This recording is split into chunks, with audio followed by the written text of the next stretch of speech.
Historica YouTube channel में आपका स्वागत है। कोरोना काल में आपकी पढ़ाई प्रभावित हुई है, लेकिन आपको परेशान होने की ज़रूरत नहीं है। झारखंड एकेडमिक काउंसिल की मैट्रिक और इंटरमीडिएट की परीक्षा को ध्यान में रखकर हिस्टोरिका यूट्यूब चैनल की शुरुआत की गई है, जिसमें बोर्ड परीक्षा की पूरी तैयारी कराई जाएगी। यह परीक्षार्थियों के लिए बेहद उपयोगी और सहायक सिद्ध होगी। हमारी आने वाली सभी वीडियो के नोटिफिकेशन आपको मिलती रहे, इसके लिए चैनल को सब्सक्राइब कर बेल आइकन दबाना ना भूलें। चैनल को लाइक और शेयर करें ताकि अधिक से अधिक लोग इसका लाभ उठा सकें।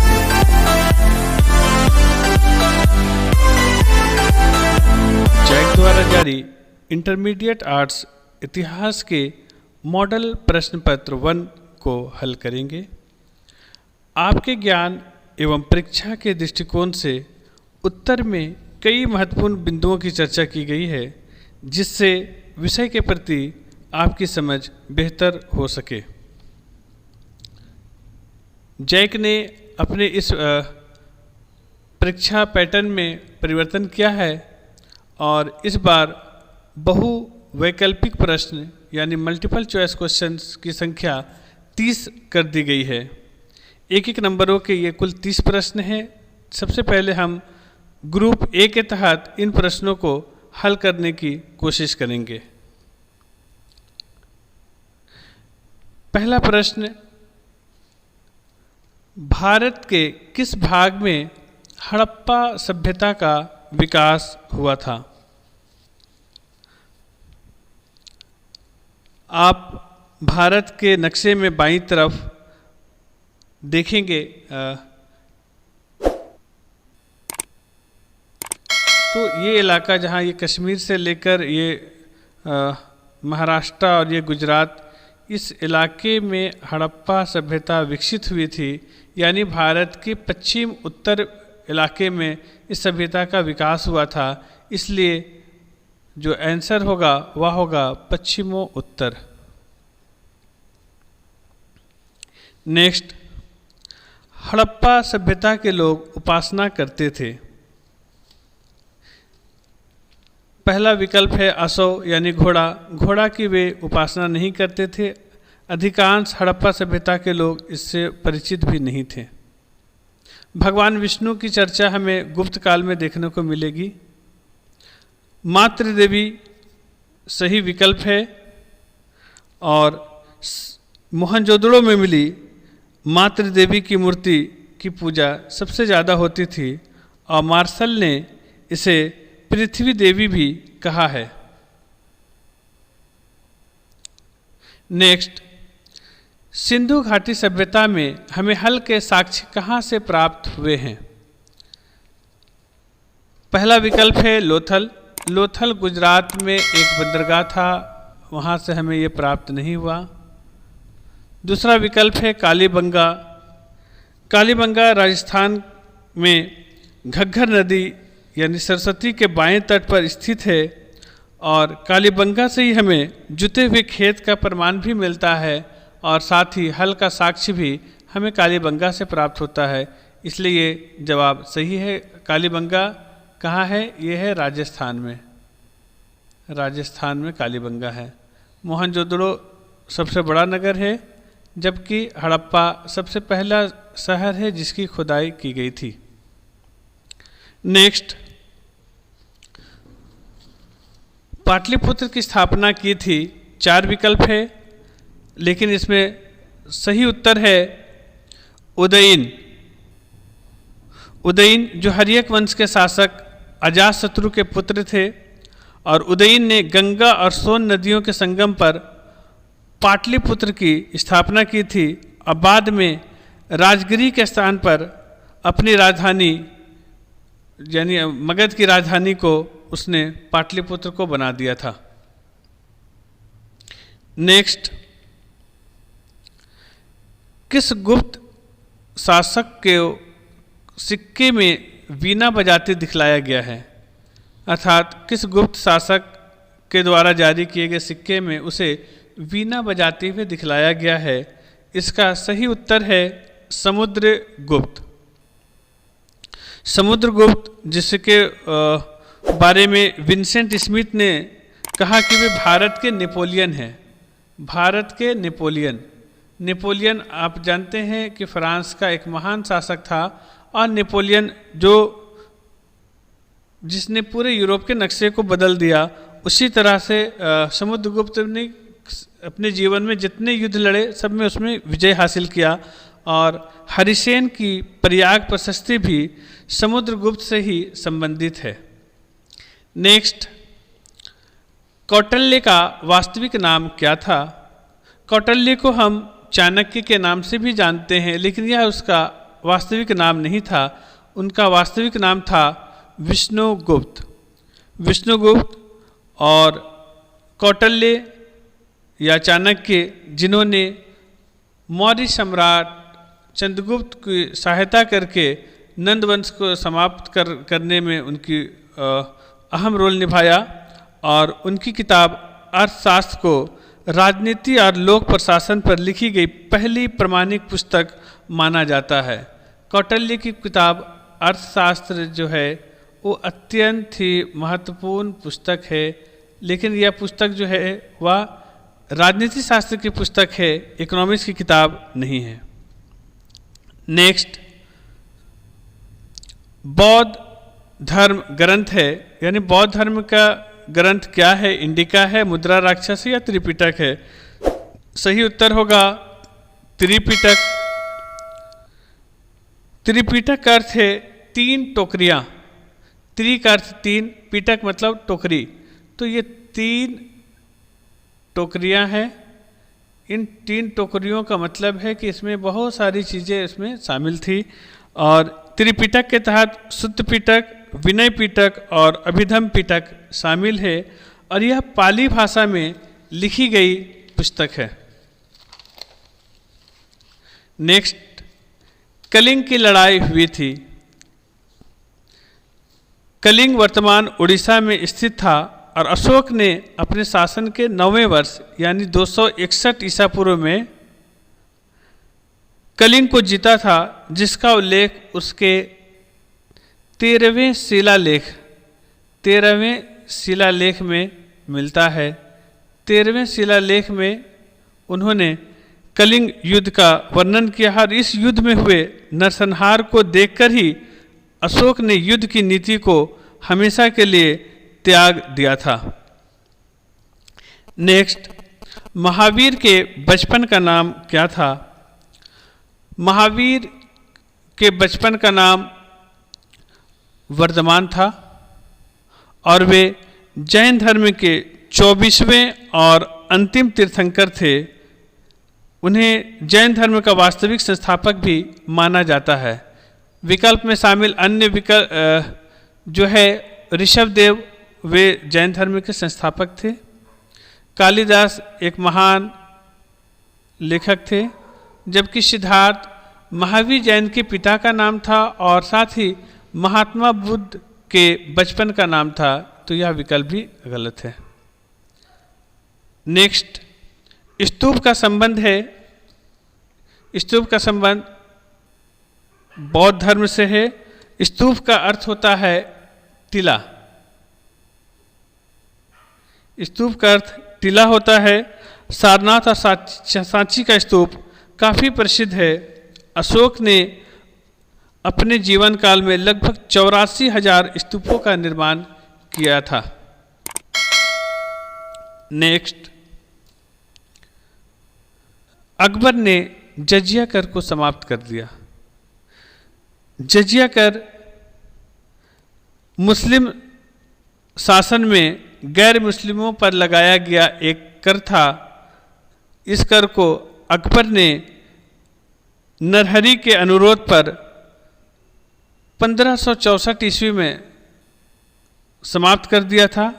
इससे 1 साल पहले उन्होंने तीर्थ यात्रा कर भी समाप्त कर दिया था। नेक्स्ट, बंगाल के प्रसिद्ध भक्ति संत कौन थे? 4 विकल्प है।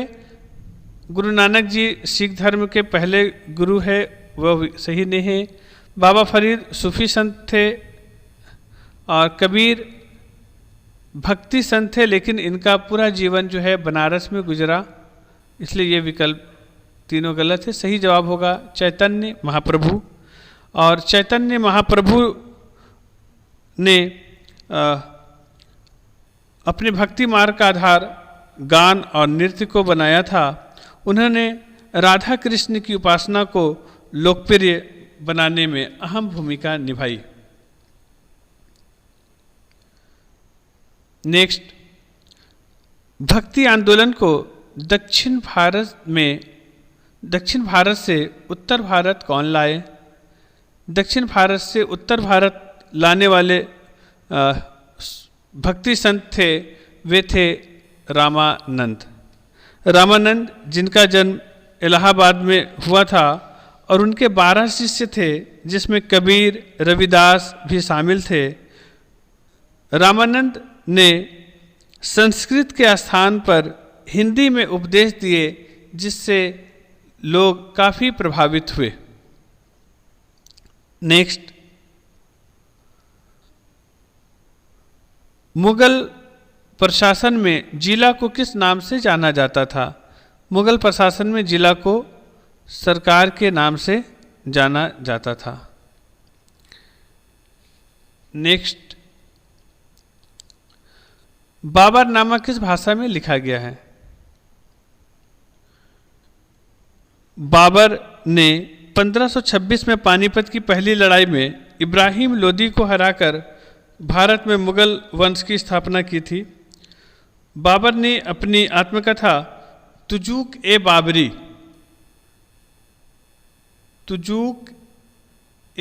बाबरी लिखी थी और इस किताब को उन्होंने तुर्की भाषा में लिखा था। तुजूक ए बाबरी को ही बाबरनामा कहा जाता है, या तुर्की भाषा में लिखा गया था। हालांकि मुगलों की दरबारी भाषा फारसी थी। नेक्स्ट, किस मुगल शासक के काल को स्वर्ण युग कहा गया है? यह प्रश्न स्पष्ट नहीं है। स्थापत्य की बात करें तो मुगल काल में स्वर्ण युग शाहजहां का काल था। वहीं चित्रकला में या जहांगीर का दौर सबसे बेहतर माना जाता है। लेकिन संपूर्ण रूप से अगर हम देखें तो महान अकबर का शासन को स्वर्ण युग कहा जा सकता है। नेक्स्ट, शेख निजामुद्दीन औलिया का दरगाह स्थित है, किस जगह स्थित है? यह सही जवाब होगा दिल्ली। दिल्ली में निजामुद्दीन एक इलाके का नाम है। निजामुद्दीन औलिया चिश्ती सूफी संतों में सबसे ज़्यादा लोकप्रिय थे, जिस कारण उन्हें महबूब इलाही और सुल्तानुल औलिया भी कहा जाता था। योग में महारत के कारण उन्हें योगी सिद्ध भी कहा जाने लगा था। नेक्स्ट, निम्नलिखित में से कौन एक सूफी संत नहीं है? मोइनुद्दीन चिश्ती सूफी संत है, इसलिए ये जवाब गलत होगा। बाबा फरीद भी चिश्ती सूफी संत थे और कुतुबुद्दीन बख्तियार काकी भी चिश्ती सूफी संत थे, जिसके नाम पे कुतुब मीनार का निर्माण हुआ। यहाँ पे सही उत्तर होगा मीराबाई। मीराबाई भक्ति काल की महान महिला संत थी। कृष्ण भक्ति में लीन होने के कारण उनकी प्रसिद्धि है और उनकी तुलना महिला सूफी संत राबिया बसरिया से की जाती है। मीराबाई रविदास की शिष्या थी, गुरु रविदास की शिष्या थी, जिनको रैदास भी कहा जाता है। नेक्स्ट, ईस्ट इंडिया कंपनी को बंगाल की दीवानी किसने प्रदान की? सही उत्तर होगा शाह आलम द्वितीय। बक्सर युद्ध के पश्चात 12 अगस्त 1700 65 ईस्वी को लॉर्ड क्लाइव और मुगल बादशाह शाह आलम द्वितीय के बीच इलाहाबाद की पहली संधि हुई और इसमें बादशाह ने बंगाल, बिहार और उड़ीसा की दीवानी कंपनी को प्रदान कर दी।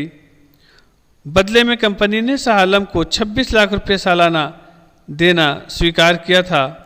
दीवानी का अर्थ है कर वसूल करने की जिम्मेदारी, अर्थात इन तीनों राज्यों में कर वसूल करने की जिम्मेदारी यानी दीवानी अब ईस्ट इंडिया कंपनी को विधिवत रूप से मिल गई थी। नेक्स्ट,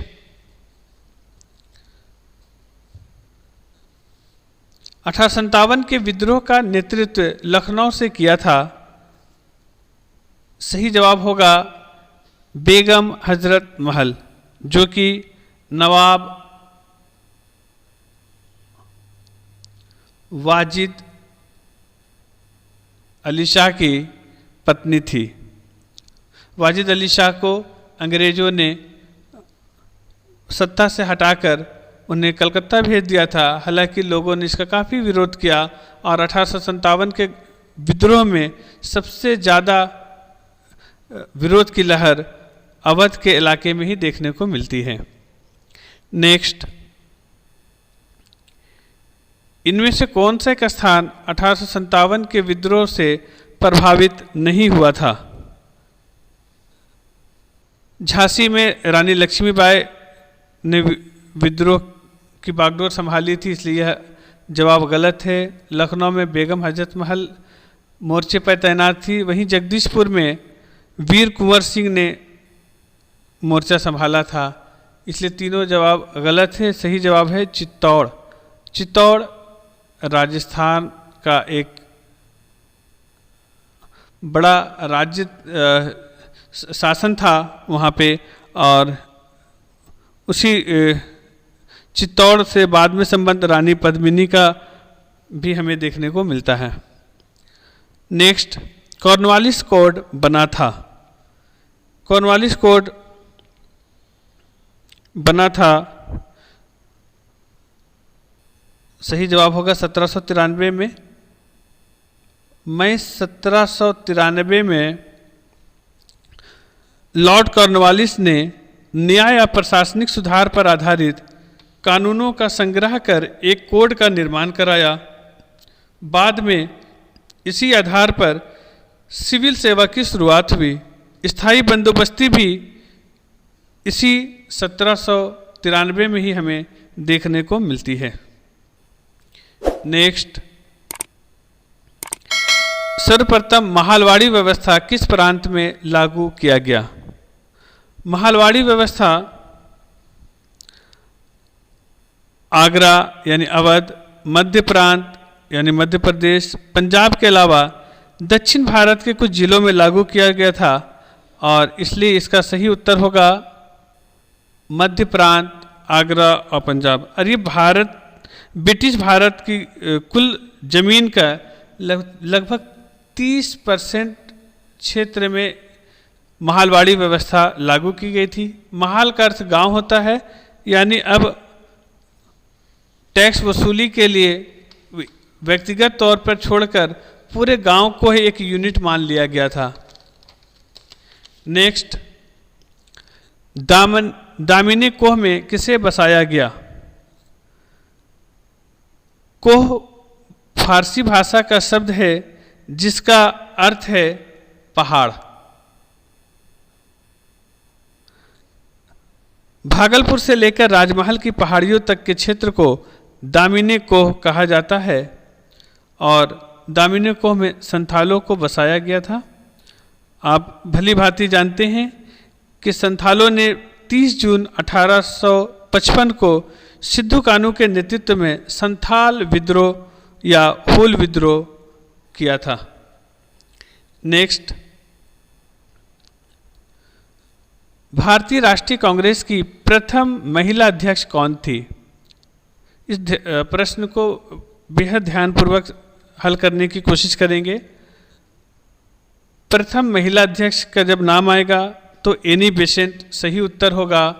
एनी बेसेंट, जो कि आयरलैंड की महिला थी, और उन्होंने 1916 में होम रूल लीग की स्थापना की थी, और 1917 में उन्होंने कलकत्ता के भारतीय राष्ट्रीय कांग्रेस के अधिवेशन में अध्यक्षता कर पहली बार किसी महिला द्वारा अध्यक्ष बनने का गौरव प्राप्त किया। हालांकि बाद में 1925 में कानपुर अधिवेशन में सरोजिनी नायडू ने अध्यक्षता की जिम्मेदारी संभाली और वे पहली भारतीय महिला अध्यक्ष थी।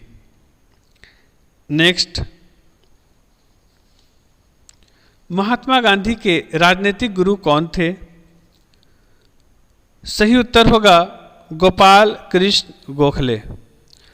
गोपाल कृष्ण गोखले महादेव गोविंद रानाडे के शिष्य थे और 1905 में उन्होंने एक संस्था बनाई जिसका नाम था सर्वेंट्स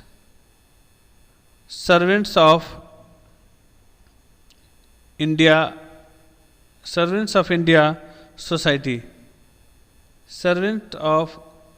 सोसाइटी, और वे दक्षिण अफ्रीका में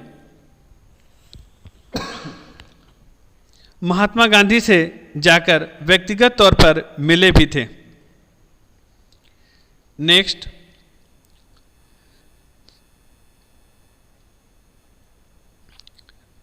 प्रत्यक्ष कार्रवाई दिवस मनाया गया।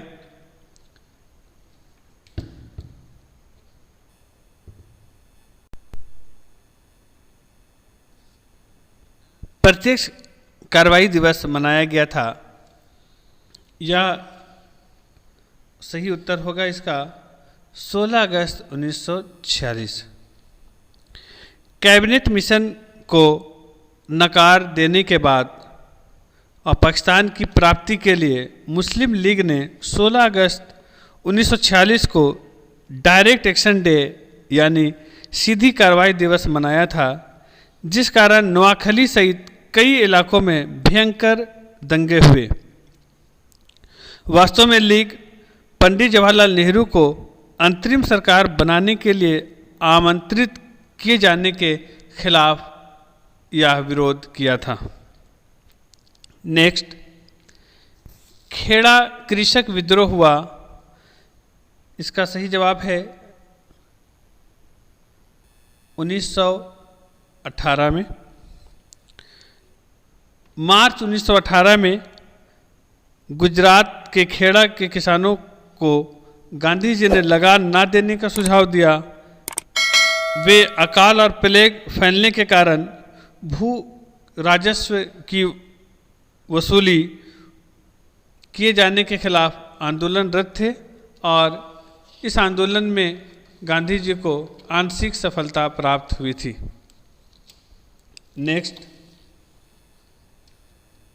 कैबिनेट मिशन के सदस्य थे। सबसे पहले हमें समझना होगा कि कैबिनेट मिशन था क्या। 14 मार्च 1946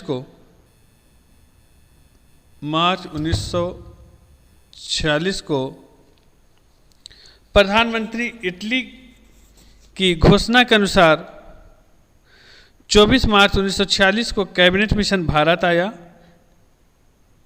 जिसने अंतरिम सरकार की स्थापना और संविधान सभा के गठन की योजना पेश की। इस कैबिनेट मिशन में एबी अलेक्जेंडर, पैथिक लॉरेंस और स्टीफन क्रिप्स शामिल थे, इसलिए सही उत्तर होगा इनमें से सभी। इस खंड का अंतिम प्रश्न है, प्रस्तावना में समाजवादी शब्द जोड़ा गया। सही उत्तर होगा 42वां संशोधन, और 1976 में 42वें संविधान संशोधन के तहत समाजवादी, धर्मनिरपेक्षता और अखंडता जैसे शब्दों को प्रस्तावना में जोड़ा गया। प्रस्तावना में यह अब तक का एकमात्र संशोधन है। अगले क्लास में हम लोग ग्रुप बी के प्रश्नों को हल करने की कोशिश करेंगे। निश्चित रूप से आपके लिए यह क्लास लाभकारी होगा, ऐसी उम्मीद करते हैं।